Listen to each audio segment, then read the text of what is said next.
सांगली घाटनांद्रे 2 गटात हाणामारी, रॉड पाईपने मारहाण, 2 जखमी, चौघांविरोधात गुन्हा दाखल.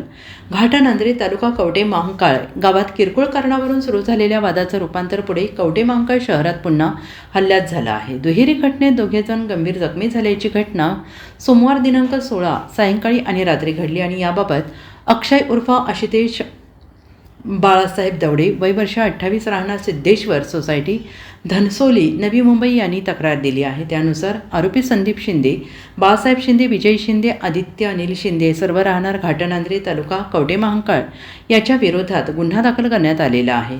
पोलिसांनी दिलेल्या माहितीनुसार अक्षय दबडे आणि त्यांचा मित्र शिवम सुनील शिंदे हे कारणे घाटनांद्रे येथील जाधव मळ्याकडे जात असताना सायंकाळी 6:30च्या सुमारास संशयित संदीप शिंदे मोटरसायकल रस्त्यात लावून उभा होता आणि त्याला बाजूला होण्यास सांगितल्यावरून वाद निर्माण झाला. या वादात संदीपने शिवीगाळ करत मारहाण केली, तर बाळासाहेब शिंदे यांनी दगडाने दबडे यांच्या डोक्यात मारून त्यांना जखमी केले आणि यानंतर अक्षय आणि त्याचा मित्र तक्रार देण्यासाठी जात असताना रात्री सुमारे 8:45च्या सुमारास कवठे महांकाळ येथील कुच्ची कॉर्नर येथे पुन्हा जोरदार वादावादी झाली. यावेळी शिवम शिंदे हे पाणी घेण्यासाठी कारमधून उतरले असता त्यांच्यावर हल्ला चढवला.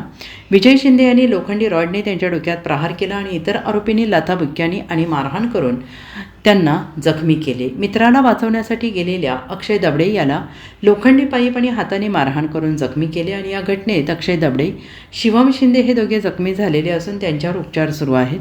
पोलिसांनी 4ही संशयांविरोधात गुन्हा दाखल करून पुढील तपास सुरू केला आहे.